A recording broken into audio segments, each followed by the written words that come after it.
Alright, so I've been messing with this PC that I got back in 2019. So about the last 6 years, let's say 5 years. But anyway, I bought it for $200 on eBay with the hopes that I could turn this 2012 Dell Optiplex 790 into my gaming PC. That's what I wanted to do. And so far, we've been successful. I had it come with 1 terabyte of hard drive and 128 gigabyte SSD. That's what it came with. I upgraded that to a 1 terabyte solid state drive instead. So the new SSD is better. I also added another 1 terabyte hard drive, and then we have a external 500 gigabyte SSD. But the thing about these older models is you have to make sure you get the tower. If you get the short form factor one, you're going to be screwed. You're not going to be able to upgrade it the way you want. I did also upgrade the CPU to an i7. It came with an i5. So now we have the Intel i7 in there. I upgraded the power wattage box from 265, which is the Dell stock one, 265 watts, to a 450 watt power supply box, aftermarket. If anyone's telling you, that you can't put aftermarket parts on your Dell, the older ones, you still can, just depending on how old it is. Now, here's something interesting I want to talk about, because usually when you're getting graphics cards, you have to sacrifice. And the sacrifice that people tend to make is one on space, okay? Your space. You don't really have a whole lot of space to work with, but you have a little bit. So what happens is, this is your adapter for your USB 3.0s, which is these things, because these older models didn't come with it, so you can buy these and install them.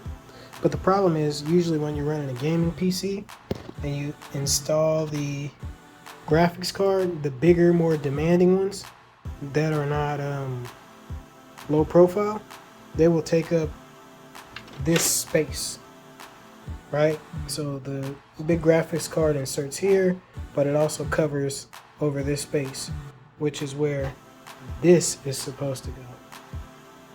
So what I did is I bought an adapter that allows you to pretty much wire around it.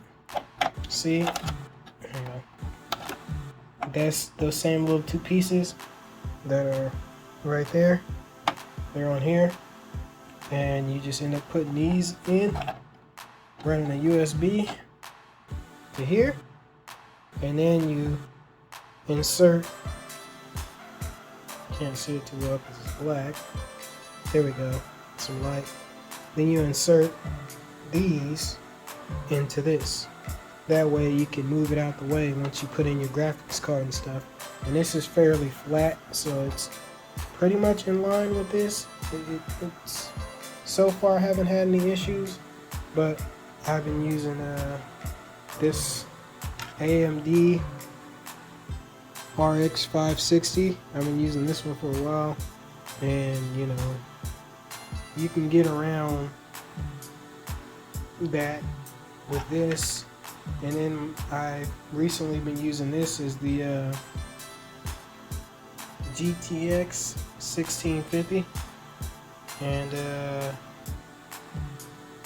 it's been fun to use, but it is not what I wanted.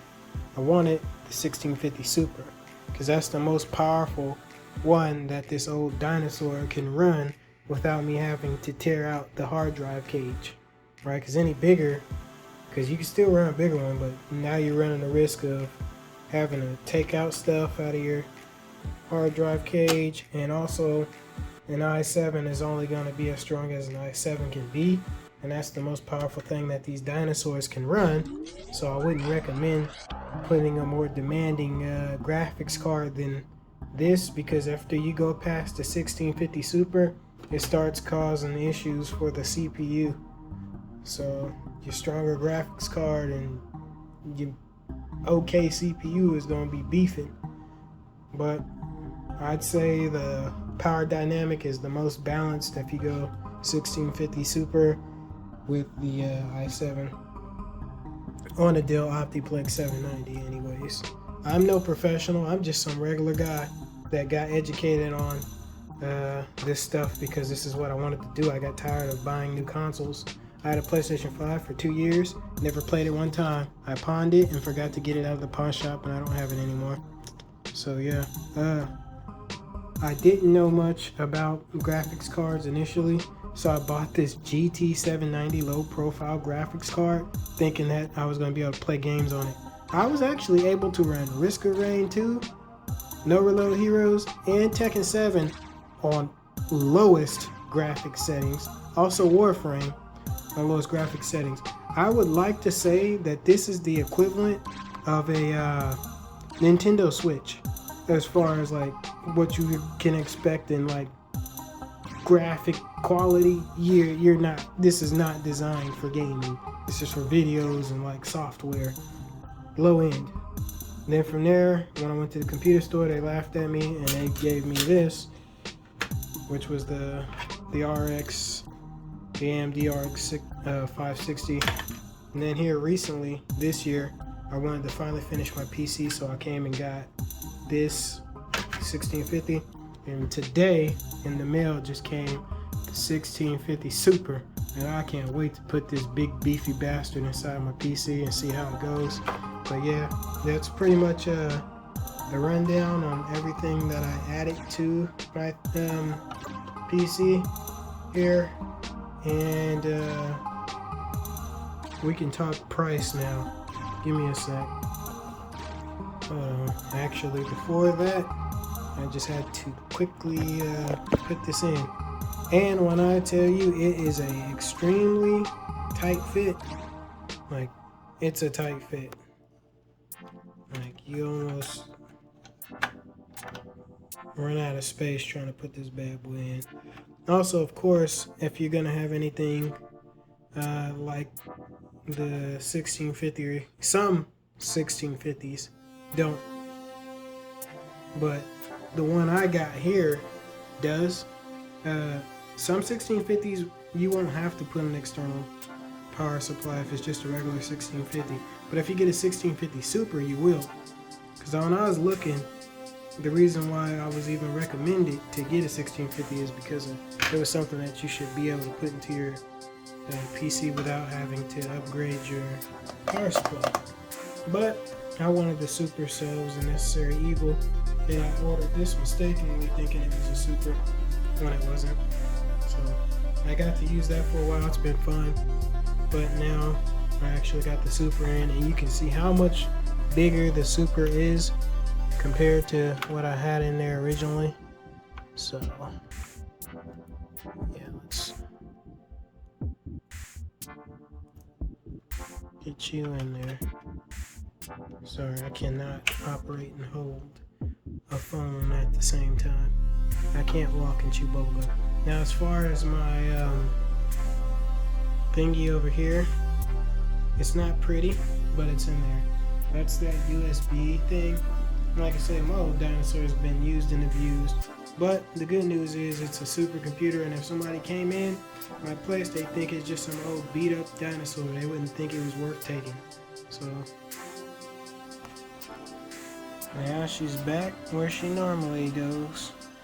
Oh yeah, if somebody was to see that, they wouldn't just be like, oh, that looks like something that's worth a lot of money. That looks really valuable.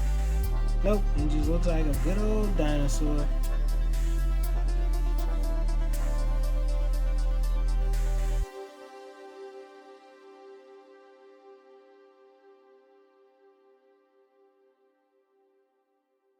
Gaming PCs can be pretty expensive, but if you go the route I went, you're paying the initial $200 for the PC, the graphics card, the power supply. So it basically close to $400.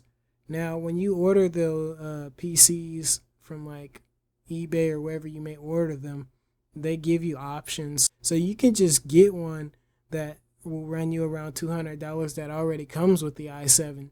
Because I forgot to mention that I had to buy an i7. And order one that has the desired storage.